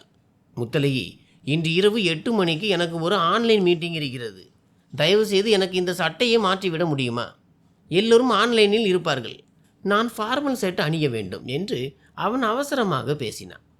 அவள் கண்களை விரித்து பார்த்தாள். அவனுக்கு தண்ணீர் எரிந்ததை நினைத்து அவள் இப்போது வருத்தப்பட்டாள். அவள் அமைதியாக எழுந்து அவனது அறைக்கு வந்தாள். அவனும் பின்னால் வந்தான். எந்த சட்டையை அணிவீர்கள் என்று அவனது அலமாரியை திறந்து பிராண்டட் சட்டைகளை பார்த்து கொண்டே கேட்டாள். இளங்கோ அமைதியாக இருந்தான். எனவே அவளே ஒரு சட்டையை எடுத்து பக்கத்தில் வைத்துவிட்டு அவன் அருகில் வந்து அவனுக்கு துணையாக அவனை தூக்கினாள். படுக்கையில் அவனை அமர வைத்து விட்டு அவனை கூர்மையாக பார்த்தாள். அவன் அவளையே ஆழமாக பார்த்து கொண்டிருந்தான். அவள் அவனது சட்டையின் பொத்தான்களை கலற்ற தொடங்கினாள். அப்போது அந்த மனிதன் பிராண்டட் ஆடைகளை அணிவது மட்டுமல்லாமல் தன் உடலையும் எவ்வளவு கட்டுக்கோப்பாக வைத்திருக்கிறார் என்பதை பார்த்து வியந்தாள். ஜிம்மிற்கு சென்றதால் அவனது உடல் மிகவும் வலுவாக இருந்தது. அவனுக்கு எப்படி இந்த விபத்து நடந்தது என்று கேட்க வேண்டும் என்று அவளது மனதில் தோன்றியது. ஆனால் அவள் அமைதியாக இருந்தாள். இப்போது அவள் மற்றொரு சட்டையை அணிவித்து கொண்டிருந்தாள். அவனும் முயற்சி செய்தான். அப்போது ஒரு கை சட்டையினுள் சென்று விட்டது. ஆனால் மற்றொரு கை மாட்டிக்கொண்டது. அதில் பலத்தை பயன்படுத்திய போது எதிர்பாராத விதமாக அவள் அவன் மீது சாய்ந்து இருவரும் படுக்கையில் விழுந்தனர். இளங்கோ கீழே இருந்தான். அவள் அவனது மார்பின் மேல் விழுந்திருந்தாள். இளங்கோ அவளை ஆழமான பார்வையோடு பார்த்தான். முத்தலகியின் இதய துடிப்பு மிகவும் வேகமாக அதிகரித்தது. அவனது கண்களில் இருந்த ஒரு விசித்திரமான தைரியத்தை பார்த்து அவள் பயந்தாள். முத்தலகி சட்டென்று அவனிடமிருந்து தூரமாக விலகினாள். உன்னுடைய மீட்டிங் டைம் ஆகிவிட்டது, சீக்கிரம் செய் என்று அவனை தூக்கிவிட்டு அவனது சட்டையின் பொத்தான்களை பூட்டினாள். அவன் அவளையே பார்த்து கொண்டிருந்தான். முத்தலகி அவனது தலைமுடியை சரி செய்து வாசனை திரவியம் அடித்து அவனை கூர்ந்து பார்த்து புன்னகைத்தாள். பெர்ஃபெக்டாக இருக்கிறது. ஒருவேளை உன்னால் நடக்க முடிந்திருந்தால் நீ இப்படி ஆன்லைன் மீட்டிங்கில் கலந்து கொள்ள வேண்டியிருந்திருக்காது என்று தன் கிண்டலை நிறுத்தவில்லை. இளங்கோவிற்கு அவளது பேச்சுகள் இப்போது பழகிவிட்டிருந்தன. 1 மாதம் கடந்தது. அந்த 1 மாதத்தில் இளங்கோ முத்தலகியின் நேரத்தை அதிகமாக எடுத்துக்கொள்ளவில்லை. அவனது வேலைக்காரன் திரும்பி வந்து விட்டான். முத்தலகி அவனுக்கு மருந்துகளை கொடுக்க மட்டுமே வருவாள். மற்ற நேரங்களில் அவள் தன் அறையிலோ அல்லது வீட்டிற்கு வெளியே தான் இருப்பாள். இன்று அவள் ஷாப்பிங் முடிந்து வீட்டிற்கு வந்தபோது நேராக வரவேற்பறையில் வந்து அமர்ந்தாள். அங்கே அவன் ஏதோ ஒரு புத்தகம் படித்து கொண்டிருந்தான். முத்தலகி அவனை அலட்சியமாக பார்த்துவிட்டு தன் மொபைலில் மூழ்கினாள். மொபைல் திரையில் ஏதோ பார்த்து புன்னகைத்தாள். அடடா, பாத்திமாவின் திருமணம் வருகிறது, மெஹந்தி ஃபங்க்ஷன் வைத்திருக்கிறார்கள், வாவ், கப்பல்ஸ் டான்ஸ் கூட இருக்கிறது என்று அவள் மகிழ்ச்சியுடன் கூறினாள். இளங்கோ தன் பார்வையை உயர்த்தி அவளை பார்த்தான். அப்படியா, எப்போது திருமணம்? நீ போகிறாயா என்று இயல்பாக கேட்டான். முத்தலகி அவனை பார்த்து புன்னகைத்தாள். நிச்சயமாக போவேன். திருமணத்திற்கு இன்னும் 15 நாட்கள் இருக்கின்றன. ஆனால் மெஹந்தி ஃபங்க்ஷன் இந்த ஞாயிற்றுக்கிழமை நடக்கிறது. ஓஃப், எவ்வளவு ஜாலியாக இருக்கும் என்று பேசிக்கொண்டே இருந்தவள் சற்றென்று அமைதியானாள். ஆனால் நான் எப்படி போக முடியும்? அங்கே எல்லோரும் கப்பல்ஸாக வருவார்கள், எல்லோரும் டான்ஸ் ஆடுவார்கள். நான் ஒரு மூலையில் அமர்ந்திருக்க வேண்டும் என்று அவள் முகம் வாடினாள். அவனால் எதுவும் பேச முடியவில்லை. உன்னோடு எனக்கு திருமணம் நடக்காமல் வேறு யாருடனாவது நடந்திருந்தால் அவர் என்னோடு எல்லா இடங்களுக்கும் வந்திருப்பார். அவர் என்னோடு டான்ஸ் ஆடியிருப்பார். என்னை உலகத்தை சுற்றி காட்டியிருப்பார். என்னோடு வாக் சென்றிருப்பார். என்னோடு ரேஸ் ஓடியிருப்பார். ஆனால் நீ, உன்னால் நடக்கக்கூட முடியாது இளங்கோ என்று மிகுந்த சோகத்துடன் கூறினாள். அவனது மனதிற்குள் ஏதோ உடைந்தது. அவனால் அதற்கு மேல் அங்கே நிற்க முடியவில்லை. புத்தகத்தை ஒரு பக்கமாக வைத்துவிட்டு சக்கர நாற்காலியின் பொத்தானை அழுத்தி கொண்டு தன் அறைக்கு சென்றான். தன் அறையில் ட்ரெஸ்ஸிங் மிரரின் முன்னால் சக்கர நாற்காலியை நிறுத்தி அமர்ந்திருந்தான். அவன் எவ்வளவு நேரமாக தன்னை கண்ணாடியில் பார்த்து கொண்டு இருந்தான் என்று தெரியவில்லை. அவன் கண்களை மூடி ஒரு பெருமூச்சு விட்டான். கண்களை திறந்தபோது அவனது முகபாவனை மாறியிருந்தது. அவன் தன் கால்களின் மேல் போட்டிருந்த துணியை எடுத்து ஒரு பக்கமாக வீசினான். மிகவும் மெதுவாக தன் கால்களை அசைத்து தரையில் வைக்க முயன்றான். பின்னர் மற்றொரு காலை வைத்தான். சக்கர நாற்காலியின் மேல் பலத்தை கொடுத்து எழ முயன்றான். வலி மிகவும் அதிகமாக இருந்தது. உடல் வலியால் துடித்தது. ஆனால் அவன் தன் நம்பிக்கையை கைவிடவில்லை. அவன் தொடர்ந்து முயற்சி செய்தான். இறுதியாக அவன் எழுந்து நேராக நின்றான். அவனது கண்களில் ஒரு விசித்திரமான சோகம் இருந்தது. அவன் மிகவும் சிரமப்பட்டு தன் கால்களை ஊன்றி நின்றான். உடல் நடுங்கியது. அப்போது அவனுக்கு வெளியே காலடி சத்தம் கேட்டது. அவன் சமாதானமடைந்து சக்கர நாற்காலியில் அமர்வதற்குள் அவனால் உடலை சமநிலைப்படுத்த முடியாமல் ஒரு பக்கமாக சரிந்து விழுந்தான். அவனுக்கு மருந்து கொடுக்க வந்த முத்தழகி ஏதோ ஒரு கனமான பொருள் கீழே விழும் சத்தத்தை கேட்டு ஓடி வந்தாள். அவன் விழுந்து கிடந்தான். இளங்கோ, ஊஃப், நீ என்ன செய்கிறாய்? எப்படி கீழே விழுந்தாய் என்று முன்னேறி அவனுக்கு துணையாக தூக்க முயன்றாள். அப்போது அவன் தன் கையை நீட்டி அவளை தடுத்தான். இருக்கட்டும், சுகான், சுகான் என்று வேலைக்காரனை கூப்பிட்டான். அவனது சத்தத்தை கேட்டு ஓடி வந்த சுகான் அவன் கீழே விழுந்து கிடப்பதைக் கண்டு பதறி போய் அவனை தூக்கினான். முத்தழகி அவனது இந்த நடத்தையை புரிந்து கொள்ள முடியாமல் பார்த்தாள். ஐயா, உங்களுக்கு அடி எதுவும் படவில்லைதானே? காட்டுங்கள், காயம் எதுவும் ஏற்படவில்லைதானே என்று அந்த பையன் அவனை சக்கர நாற்காலியில் அமர வைத்து அவனது கால்களில் கை வைத்து கேட்டான். சில காயங்கள் இருக்கின்றன சுகான், அவை வெளியே தெரிவதில்லை என்று இளங்கோ சொன்னான். அவனது பேச்சை கேட்டு சுகான் அவனை பார்த்தான். முத்தழகிக்கும் ஏதோ ஒரு விசித்திரமான உணர்வு ஏற்பட்டது. 2 நாட்கள் ஆகிவிட்டன. அவன் அவளது அறைக்கு வரவில்லை. எந்த வேலைக்காகவும் அவளை கூப்பிடவில்லை. அவன் தன் அறையை விட்டு வெளியே கூட வருவதில்லை. அவன் தன் எல்லா வேலைகளையும் சுகானிடமே சொன்னான். மருந்துகளை அவனே சாப்பிட்டு கொண்டான். உணவையும் சாப்பிட்டான். நடப்பது மட்டும்தான் பிரச்சனை. சக்கர நாற்காலியில் இருந்து தூக்கி படுக்கையில் படுக்க வைப்பது வரை சுகான் தான் செய்தான்.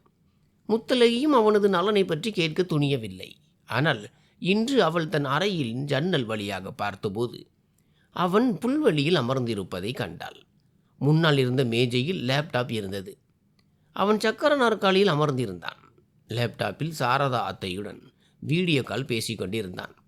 முத்தழகி அறையை விட்டு வெளியே வந்து புல்வெளியை நோக்கி நடந்தாள். உங்களுக்கு தெரியுமா அம்மா, இந்த முறை எங்கள் பிஸ்னஸ் கான்ட்ராக்ட் நீண்ட நாட்களுக்கு நீடித்தது. தொழிலில் எங்களுக்கு மிகப்பெரிய லாபம் கிடைத்துள்ளது என்று புன்னகையுடன் தன் ஆஃபீஸ் விஷயங்களை பேசிக்கொண்டிருந்தான். அவன் வீட்டிலிருந்தே பிஸ்னஸை நன்றாக நிர்வகித்து கொண்டிருந்தான். சாரதா அம்மா அவனை பார்த்து புன்னகைத்தாள். சரி, முத்தழகியை பற்றி சொல். அவள் எங்கே? அவள் உன்னை கவனித்துக் கொள்கிறாளா? அவள் இன்னும் அப்படியே தான் இருக்கிறாளா என்று மிகவும் தீவிரமாக கேட்டாள். அவன் எவ்வளவு சிறந்த நடிகனாக மாறினான் பாருங்கள். ஆமாம் அம்மா, முத்தழகி நன்றாக இருக்கிறாள். உண்மையில் அவள்தான் உங்களை நினைத்து கொண்டிருந்தாள். அவள் சமையலறையில் இருப்பாள் என்று நினைக்கிறேன். வீட்டை நன்றாக கவனித்துக் கொள்கிறாள். இப்போது அவள் முன்போல இல்லை. உங்களை விட அதிகமாக பிடிவாதம் பிடிக்கிறாள். என் மீது கோபப்படுகிறாள். நான் மருந்து சாப்பிட லேட் பண்ணும் நாளில் என்று முழுமையாக நடித்து கொண்டே சிரித்து சொன்னான். சாரதாமா ஓரளவிற்கு நிம்மதி அடைந்தாள். ஆனால் பின்னால் வந்து நின்ற முத்தழகி அவனது எல்லா வார்த்தைகளையும் கேட்டுவிட்டாள். அவள் முற்றிலும் ஸ்தம்பித்து போனாள். அப்போது சாரதா அவர்களின் பார்வை பின்னால் நின்ற முத்தழகியின் மேல் விழுந்தது. அதோ பார், என் மருமகள் வந்துவிட்டாள். எப்படி இருக்கிறாய் மகளே என்று சாரதா அவர்கள் புன்னகையுடன் அவளிடம் பேசினாள். முத்தழகி தன்னை சமாளித்து கொண்டு புன்னகைத்தாள். ஆனால் இளங்கோ முற்றிலும் அமைதியானான். வணக்கம் அத்தை, நான் நன்றாக இருக்கிறேன். நீங்கள் எப்படி இருக்கிறீர்கள் என்று அவனுக்கு அருகில் இருந்த நாற்காலியில் அமர்ந்தாள். சாரதா அத்தை அவளிடம் ஏதோ சொல்ல அவள் சிரித்து பேசினாள். ஆனால் இளங்கோவின் முகபாவனை மாறியிருந்தது. சரி, நான் அடுத்த வாரம் வருகிறேன். இப்போது சொல்லுங்கள், உங்களுடைய திருமண வரவேற்பை எப்போது வைப்பது என்று சாரதா அத்தை பாசத்தோடு இருவரையும் பார்த்தாள். அவர்கள் கேள்வியோடு அவளை பார்த்தார்கள். என்ன அப்படி பார்க்கிறீர்கள்? திருமணம் செய்து கொண்டீர்கள், வரவேற்பு விருந்து வைக்க மாட்டீர்களா என்ன என்று சாரதா அத்தை முறைத்ததும் இருவரும் புன்னகைத்தனர். நீங்கள் வாருங்கள் அத்தை, நாம் அனைவரும் சேர்ந்து தேதியை முடிவு செய்யலாம். இந்த ஃபங்க்ஷனில் ஏதேனும் புதியதாக செய்யலாம் என்று அவள் மகிழ்ச்சியுடன் கூறினாள். ஆமாம், நானும் அதைத்தான் நினைக்கிறேன். திருமணம் மிகவும் எளிமையாக முடிந்துவிட்டது. இப்போது நன்றாக என்ஜாய் செய்யலாம் என்று மாமியாரும் மருமகளும் பேசி கொண்டிருந்தனர். அப்போது அவன் பேசினான். அம்மா, தயவு செய்து ஸ்பெஷலாக எதுவும் செய்ய வேண்டாம். உங்களுக்கு தெரியும் தானே எனக்கு சத்தம் பிடிப்பதில்லை என்று. இதெல்லாம் வீண் வேலை, நேரம் விரயம். திருமணம்தான் முடிந்து விட்டது அல்லவா? இனி ஃபங்க்ஷன் எப்படி இருந்தால் என்ன வித்தியாசம் வந்துவிடப் போகிறது என்று அலட்சியமாக கூறினான். சாரதா அவர்கள் அவனை கோபமாக முறைத்தாள். ஆனால் முத்தழகியோ அவன் ஏன் தன்னிடம் தூர இடைவெளியை பேணுகிறான் என்பதை புரிந்து கொண்டாள். நீ அமைதியாக இரு. உன்னிடம் யாராவது கேட்டார்களா? உனக்கு எல்லாமே போரிங்காக தான் தெரிகிறது என்று சாரதா அவர்கள் அவனை கடிந்து கொண்டாள். அவன் அமைதியானான். அவனுக்குள் எவ்வளவு வலி இருந்தது என்பது அவர்களுக்கு எப்படி தெரியும்? அவன் படுக்கையில் சாய்ந்து அமர்ந்து மடியில் லேப்டாப்பை வைத்து வேலை செய்து கொண்டிருந்தான். அவள் அவன் அருகில் வந்தபோது அவன் அவளை முற்றிலும் புறக்கணித்தான். முத்தழகி ஒரு டீ கப்பை அவனது சைட் டேபிளில் வைத்துவிட்டு மற்றொரு கப்பிலிருந்து டீயை குடித்து கொண்டே அவனுக்கு மிக அருகில் வந்து அமர்ந்தாள். என்ன செய்கிறாய் என்று மிகவும் இயல்பான குரலில் லேப்டாப் திரையை பார்த்து கொண்டே கேட்டாள். எப்போதும் ஒரு மகிழ்ச்சியான தம்பதியரை போல. வேலை என்று இளங்கோ சுருக்கமாக பதில் சொன்னான். ஓஃப், அதை மூடுப்பா. தினமும் என்ன வேலை வேண்டி கிடக்கிறது, இங்கே காட்டு என்று முத்தழகி லேப்டாப்பில் அவனது வேலையை மாற்றி கூகுள் ஆன் செய்து திருமண வரவேற்பு அலங்கார டிசைன்களை தேடி பார்க்க தொடங்கினாள். இங்கே பார், இது எவ்வளவு நன்றாக இருக்கிறது அல்லவா? இந்த டிசைனைத்தான் நாம் டெக்கரேட் செய்ய வேண்டும் என்று புன்னகையுடன் அவனிடம் காட்டினாள். அவன் அமைதியாக இருந்தான். முத்தழகி அவனது முகத்தை பார்த்தாள். அவனது முகத்தில் எந்த உணர்ச்சியும் இல்லை. நான் உன்னிடம்தான் பேசுகிறேன் இளங்கோ என்று அவள் திடீரென்று மென்மையானாள். நான் கேட்டுக்கொண்டிருக்கிறேன்.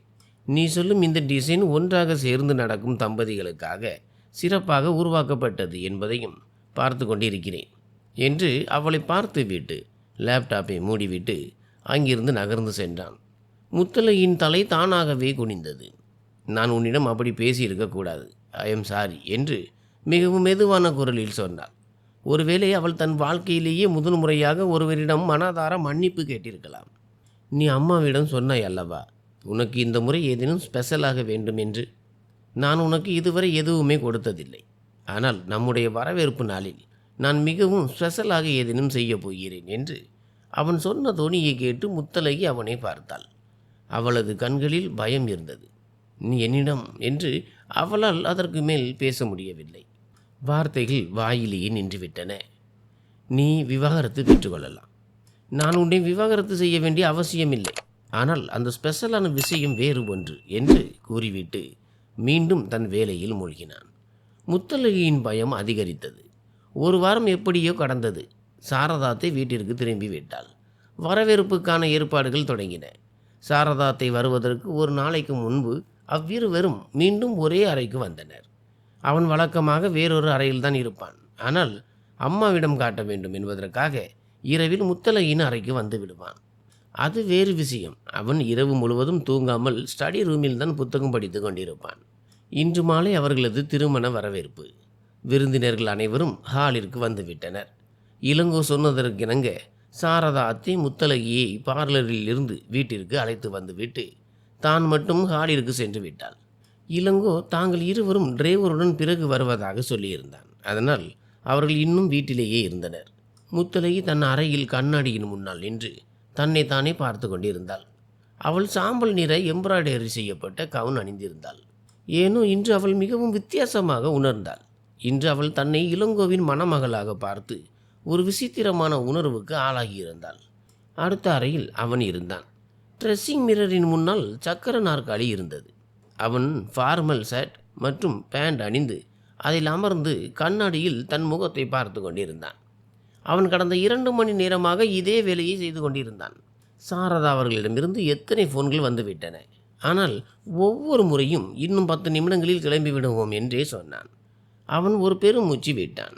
சக்கர நாற்காலியின் இருபுறமும் தன் கைகளை ஊன்றி பழத்தை கொடுத்து எழுந்து நின்றான். இம்முறை அவனது உடல் நடுங்கவில்லை. அவனது காலடிகள் தடுமாறவில்லை. மாறாக அவன் 2 கைகளையும் பேண்ட் பாக்கெட்டிற்குள் நுழைத்து கொண்டு மிகவும் இயல்பான நடையுடன் கண்ணாடியின் மிக அருகில் வந்து நின்று லேசாக புன்னகைத்தான். இன்றைய சர்ப்ரைஸ் உனக்கு மிகவும் பிடிக்கும் என்று நம்புகிறேன் முத்தழகி என்று மெதுவாக சொல்லிவிட்டு கோட் ஸ்டாண்டில் தொங்கிக் கொண்டிருந்த தன் கோட்டை எடுத்து அணிந்து கொண்டான். சுகான் அறைக்குள் நுழைந்ததும் அப்படியே சிலையாக நின்றான். அவனது கையில் இருந்த தண்ணீர் கிளாஸ் நழுவி தரையில் விழுந்து உடைந்தது. அவன் வாயை திறந்து ஆச்சரியத்துடன் அவனையே பார்த்து கொண்டிருந்தான். இளங்கோ புன்னகையுடன் அவன் அருகில் வந்தான். சுகானின் நிலை இன்னும் அப்படியே தான் இருந்தது. எனக்கு வாழ்த்து சொல்ல மாட்டாயா என்று இளங்கோ புன்னகையுடன் அவனது தோளில் கை வைத்தான். சுகானின் கண்கள் கலங்கின. அவன் அறியாமல் இளங்கோவை கட்டி அணைத்து கொண்டான். இறைவனுக்கு கோடி நன்றிகள். நீங்கள் குணமாகிவிட்டீர்கள் இளங்கோ அண்ணா. இனி பழையபடி ஆபீஸிற்கு செல்லலாம். என் இளங்கோ அண்ணன் குணமாகிவிட்டார் என்று அவனால் தன் மகிழ்ச்சியை கட்டுப்படுத்த முடியவில்லை. அவன் பைத்தியக்காரனை போல கத்தி இந்த உலகத்திற்கே அதை சொல்ல வேண்டும் என்று நினைத்தான். இளங்கோ புன்னகையுடன் அவனது தோளை தட்டி கொடுத்தான். முத்தழகி எப்போது அவன் வருவான், எப்போது ஹாலிற்கு புறப்படலாம் என்று தன் அறையில் அமர்ந்து நீண்ட நேரமாக காத்து கொண்டிருந்தாள். அவள் மீண்டும் ஒரு முறை கண்ணாடியில் தன் துப்பட்டாவை சரி செய்து கொண்டிருந்தாள். அப்போது கதவு திறக்கும் சத்தம் கேட்டது. கண்ணாடியில் அவனது பிம்பத்தை பார்த்தாள். கதவு மீண்டும் மெதுவாக திறந்தது. இளங்கோ 8 அடி எடுத்து வைத்து உள்ளே நடந்து வந்தான். முத்தழகியின் பார்வை அவனது மேல் விழுந்ததும் அவள் முற்றிலும் உறைந்து போனாள். அவன் எவ்வளவு அழகாக இருந்தான். அவன் நடப்பது எவ்வளவு கம்பீரமாக இருந்தது. அவள் ஏதேனும் கனவு காண்கிறாளா? அவள் சட்டென்று திரும்பினாள். அவன் அவளுக்கு மிக அருகில் வந்து நின்றான். முத்தழகி அவனது தோள் அளவுதான் இருந்தாள். அவள் மிகவும் ஆச்சரியத்துடன் அவனையே பார்த்து கொண்டிருந்தாள். என்னுடைய சர்ப்ரைஸ் எப்படி இருக்கிறது? அவன் புன்னகைக்கவில்லை. அவனது குரலில் மென்மையும் இல்லை. வெற்று கண்களோடு பார்த்தான்.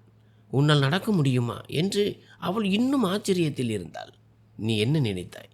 நான் மாற்றுத்திறனாளியாகவே பிறந்தேனா? நான் எப்போதும் மாற்றுத்திறனாளியாகவே இருப்பேன் என்று நினைத்தாயா? அப்படி இல்லை. நான் குணமாக முழு முயற்சி செய்து கொண்டிருந்தேன். தெரபி எடுத்துக்கொண்டேன். ஆமாம், இது உண்மைதான். எனக்கு உன்னை மிகவும் பிடித்திருந்தது. ஆனால் நான் ஒரு மாற்றுத்திறனாளியாக இருந்து கொண்டு உன்னை திருமணம் செய்து உன் வாழ்க்கையை பாழாக்கும் அளவிற்கு மோசமானவன் அல்ல. நான் உன்னை திருமணம் செய்யவில்லை என்றால் நாகவல்லி அத்தை உன்னை ஏதோ ஒரு வயதான கிழவனுக்கு கட்டி வைத்திருப்பாள். அவள் அவ்வளவு கெட்டவளாக இல்லை என்றால் நான் குணமாகிய பிறகுதான் உன் வீட்டிற்கு பெண் கேட்க வேண்டும் என்று நினைத்திருந்தேன். ஆனால் இறைவன் உன்னை என் மனைவியாக்க வேண்டும் என்று விரும்பியிருக்கிறான் போலிருக்கிறது. ஒரு மாற்றுத்திறனாளியின் மனைவியாக. சரி, நேரமாகிறது, கிளம்பலாம் என்று தன் கைகளை அவளுக்கு முன்னால் நீட்டினான். அவள் மிகவும் மெதுவாக தன் கையை அவனது கையில் வைத்தாள். அவள் இன்னும் ஆச்சரியத்தில் தான் இருந்தாள். ஆனால் சிறிது நேரத்தில் அந்த கல்யாண ஹாலே ஆச்சரியத்தில் மூழ்கியது. ஏனெனில் முத்தழகியும் இளங்கோவும் மேடைக்கு நடந்துதான் வந்தனர். உனக்கு ஏதேனும் ஸ்பெஷலாக இருக்க வேண்டும் என்று ஆசைப்பட்டாய் அல்லவா? இந்த அளவிற்கு ஸ்பெஷலாக இருந்தால் போதுமா என்று அவளது கையை பிடித்து அவளை சுற்ற வைத்தான். முத்தழகியோ மகிழ்ச்சியில் காற்றில் பறப்பது போல் உணர்ந்தாள். தன் கணவன் தன்னோடு இப்படி நிற்பான், தன் கனவுகளை நிறைவேற்றுவான் என்று அவள் நினைத்து கூட பார்க்கவில்லை. அவள் மிகவும் மகிழ்ச்சியாக இருந்தாள். அவர்கள் வீட்டிற்கு திரும்பியதும் முத்தழகி அவனுக்காக அறையில் ஆவலோடு காத்து கொண்டிருந்தாள். அவன் அறைக்குள் வந்ததும் முத்தழகி அறியாமல் அவன் அருகில் வந்தாள். இளங்கோ, நான் ஏதேனும் சொல்ல வேண்டும் என்று அவள் தன் ஆழமான உணர்வுகளை பேச முயன்றாள். அப்போது இளங்கோ தன் கையை உயர்த்தி அவளை தடுத்தான். உன்னுடைய உணர்வுகளை சேமித்து வை முத்தழகி. நாளைக்கு எனக்கு மீண்டும் ஏதேனும் விபத்து நடந்தால் நீ மீண்டும் என்னை வெறுக்க தொடங்கி விடுவாய் என்று மிகவும் குளிர்ந்த குரலில் கூறிவிட்டு சென்றான். முத்தழகி முற்றிலும் அமைதியானாள். ஒருவேளை இதுதான் அவளுக்கு கிடைத்த தண்டனை. அவன் இனி அவளை தன் மனைவியாக ஏற்றுக்கொள்ள மாட்டான் என்பது. அவள் ஒவ்வொரு இரவும் அழுது கொண்டே இருந்தாள். இளங்கோ நாள் முழுவதும் ஆபீஸில் இருப்பான். இரவு முழுவதும் ஸ்டடி ரூமில் இருப்பான். அவள் அவன் சக்கர நாற்காலியில் இருந்த நாட்களை நினைத்து பார்த்தாள். அப்போது அவன் அவளுக்கு மிக அருகில் இருந்தான். சில நேரங்களில் அவள் சிரிப்பாள். சில நேரங்களில் அவனிடம் தன் கோபத்தை காட்டுவாள். அவனோ அமைதியாக அவளது எல்லா கோபங்களையும் தாங்கிக் கொள்வான். ஆனால் இப்போது அவள் முற்றிலும் தனியாக இருந்தாள். அவள் ஸ்டடி ரூமிற்கு வந்தபோது அவன் டீ குடித்து கொண்டிருந்தான். கையில் ஒரு புத்தகம் இருந்தது. முத்தழகி மெதுவாக நடந்து அவனது காலடியில் வந்து அமர்ந்தாள். அவன் அவளை ஆச்சரியத்துடன் பார்த்தான். என் தப்பு மிக பெரியதுதான் என்பதை நான் ஒத்துக்கொள்கிறேன். ஆனால் அதற்காக எனக்கு இப்படி ஒரு தண்டனையை கொடுக்காதே இளங்கோ. என்னால் இதை தாங்க முடியாது. என்னை உன்னால் மன்னிக்க முடியாதா என்று அழுதாள். இளங்கோவிற்கு வருத்தமாக இருந்தாலும் அவனது முகத்தில் கடினத்தன்மை மாறவில்லை. மன்னிப்பு என்பது தப்புகளுக்கு மட்டும்தான், நீ செய்தது பாவம் என்றான். அவள் ஆச்சரியத்துடன் பார்த்தாள். பாவமா? ஆமாம், பாவம். உனக்கு தெரியாது, நான் எப்போது உன்னுடைய வீட்டிற்கு வந்தேனோ உன்னுடைய அந்த பிடிவாத குணம் என்னை உனக்கு அடிமையாக்கியது. உனக்கு நினைவிருக்காது, நான் உன்னை பார்த்து கொண்டே இருப்பேன். எனக்கு உன் மீது காதல் வந்தது முத்தழகி. ஆனால் உனக்கோ திருமணத்திற்கு பிறகும் என் கண்களில் உனக்கான காதல் தெரியவில்லை என்றான். சரி, நான் ஒரு முடிவெடுத்திருக்கிறேன். அது நம் இருவருக்குமே நல்லது என்று நினைக்கிறேன். உனக்கு இதில் எந்த பிரச்சனையும் இருக்காது என்று நம்புகிறேன் என்று சில ஃபைல்களை அவளிடம் நீட்டினான். அவன் என்ன சொல்ல வருகிறான் என்பதை புரிந்து கொண்டாள். ஆச்சரியத்துடன் அவனையே பார்த்தாள். ஆனால் அவனோ அவளை பார்க்கவில்லை. இதை படித்து பார்த்துவிட்டு இதில் கையெழுத்து செய்துவிடு. இனி நீ உன்னுடைய வாழ்க்கையே வாழ். உன்னுடைய விருப்பப்படி சுதந்திரமாக என்ஜாய் செய் என்றான். அவள் தன் தலையை மறுப்பாக அசைத்து அந்த ஃபைல்களை பார்க்காமல் அங்கேயே தூக்கி எறிந்துவிட்டு வெளியே ஓடினாள். முத்தழகி, என் பேச்சை கேள் என்று அவன் கத்தினான். ஆனால் அவள் கேட்கவில்லை. இளங்கோ அவளுக்கு பின்னால் ஓடி வந்தான். ஆனால் அவள் வேகமாக ஓடி வீட்டிற்கு வெளியே சென்றாள். சாலையில் திடீரென்று ஒரு பேருந்து அவளுக்கு முன்னால் வந்தது. எதிர்பாராத விதமாக அவள் அந்த பேருந்தில் மோதி விபத்துக்குள்ளானாள். அவள் கண்களை திறந்தபோது எல்லோரும் அவளை சுற்றி நின்றிருந்தனர். மருத்துவர் ஏதோ சொல்லிக் கொண்டிருந்தார். இளங்கோ கவலையுடன் அதை கேட்டுக்கொண்டிருந்தான். மருத்துவர் சொன்ன வார்த்தை அவனையே உலுக்கியது. அவளால் இனி தன் சொந்த காலில் நிற்க முடியாது. அவள் மிகவும் அழுதாள். இளங்கோ தன் முழு இதயத்தோடு அவளை கவனித்து கொண்டான். அவள் தன் சக்கர நாற்காலியில் அமர்ந்து ஜன்னல் வழியாக வெளியே பார்த்து கொண்டிருந்தாள். மாற்றுத்திறனாளியாக இருப்பதன் வழியை மற்றவர்கள் குத்தி காட்டும்போது அது எவ்வளவு கசப்பானது என்பதை அவள் இப்போதுதான் உணர்ந்தாள். இந்த மருந்து சாப்பிடு என்று அவன் மருந்து கொடுத்தான். அவள் வெற்று கண்களோடு அவனை பார்த்தாள். என்னால் இனி ஒருபோதும் நடக்க முடியாது இளங்கோ. நீ என்னை விட்டு போகத்தானே இருந்தாய். நீ வேறொரு திருமணம் செய்து கொள்வாய் அல்லவா என்று அவளது குரல் தழுதழுத்தது. இளங்கோ தன் நெற்றியை தேய்த்து கொண்டு அவள் அருகில் அமர்ந்தான். அவளது கைகளை பற்றி தன் உதடுகளில் வைத்தான். என் உயிரே, நான் உன்னிடம் முதலிலேயே சொல்லியிருக்க வேண்டும். அந்த ஃபைல்கள் என்னுடைய பாதி சொத்து மற்றும் பிசினஸ் ஷேருக்கான பத்திரங்கள். அங்கே சுதந்திரமான வாழ்க்கை என்று நான் சொன்னது விவாகரத்தை அல்ல, மாறாக ஆபீஸின் புதிய வேலை, புதிய வாழ்க்கை. நான் உன்னை என் ஆபீஸிற்கு சிஇஓவாக மாற்றியிருந்தேன். ஆனால் நீ உணர்ச்சி வசப்பட்டு வேறொன்றை புரிந்து கொண்டாய். நான் உன்னை விட்டு பிரிவேன் என்று நினைக்கிறாயா? நான் உன்னை காதலிக்கிறேன் முத்தழகி என்று அவளது கையில் முத்தமிட்டு மிகவும் மென்மையாக விளக்கினான். முத்தழகி அவனது சோகமான காலத்தில் அவனை இப்படி நடத்தியிருந்தால் இன்று அவளுக்கு இந்த நிலை ஏற்பட்டிருக்காது என்று அவளது மனசாட்சி உறுத்தியது. அவள் இளங்கோவின் ஸ்டடி ரூமில் அமர்ந்து புத்தகங்களை பார்த்து கொண்டிருந்தாள். அப்போது அவளது பார்வை ஒரு தினக்குறிப்பின் மேல் விழுந்தது. சிவப்பு நிற அட்டை கொண்ட அந்த தினக்குறிப்பில் இளங்கோ வழக்கமாக ஏதோ எழுதி கொண்டிருப்பான். முத்தழகி தன் கையை நீட்டி அந்த தினக்குறிப்பை எடுத்தாள். அவள் அந்த தினக்குறிப்பின் பாதி பக்கங்களை படித்து விட்டாள். அப்போது அவளது பார்வை ஒரு பக்கத்தின் மேல் விழுந்தது. அதில் முத்தழகியின் பிறந்த தேதி எழுதப்பட்டிருந்தது. முத்தழகி அந்த பக்கத்தை படிக்க தொடங்கியதும் அவளது காலடியில் இருந்து தரையை நழுவுவது போல் இருந்தது. அவள் அந்த வார்த்தைகளை படித்தாள். அவளது கண்களுக்கு முன்னால் 6-7 வருடங்களுக்கு முந்தைய காட்சி வந்தது. அன்று அவளது பிறந்த நாள். ஆனால் அவளது தந்தை அவர்களுக்கு அவளை பற்றிய எந்த விஷயத்திலும் ஆர்வம் இல்லாததால் அவளது பிறந்த நாளையும் அவர் மறந்துவிட்டார். முத்தழகி தன் கெட்ட நண்பர்களுடன் ஏதோ ஒரு நள்ளிரவு கிளப்பிற்கு சென்றிருந்தாள். அவள் அங்கே ஏதோ குடித்திருந்தாள். அவளுக்கு நினைவில்லை. ஆனால் அவள் கண்களை திறந்தபோது தந்தை அவளிடம் மிகவும் கோபமாக பேசிக் கொண்டிருந்தார். நீ பிறந்ததிலிருந்தே எங்களுக்கு ஒரு சுமையாகத்தான் இருக்கிறாய். அவன் மட்டும் உன்னை காப்பாற்றியிருக்கவில்லை என்றால் நீ போதை மயக்கத்தில் பேருந்தில் மோதி இறந்திருப்பாய். ச்சே, அவன் உன்னை காப்பாற்றாமல் இருந்திருந்தாலே நன்றாக இருந்திருக்கும். அந்த பாவம் பிடித்த மனிதன் இப்போது தன் வாழ்க்கை முழுவதும் தன் சொந்த காலில் நடக்க முடியாது. எல்லாம் இந்த ராசி இல்லாதவளால் தான் என்று அவளது தந்தையின் வார்த்தைகள் அவளது நினைவுக்கு வந்தன. அப்படியானால் அன்று இரவு அவளை சாகாமல் காப்பாற்றிய அந்த மனிதன் இளங்கோ அவர்களா? அவளால் தான் அவனுக்கு அந்த விபத்து நடந்ததா? அவளால் தான் அவன் மாற்றுத்திறனாளியாக மாறினானா? முத்தழகி அறியாமல் தினக்குறிப்பை மூடி ஒரு பக்கமாக வைத்தாள். முகத்தை மூடிக்கொண்டு விம்மி விம்மி அழுதாள். இளங்கோ அவளை சாப்பிட கூப்பிட வந்தான். ஆனால் அவள் அழுவதை கண்டு கவலை அடைந்தான். முத்தழகி, என்னாச்சு உனக்கு? எல்லாம் சரியாக இருக்கா?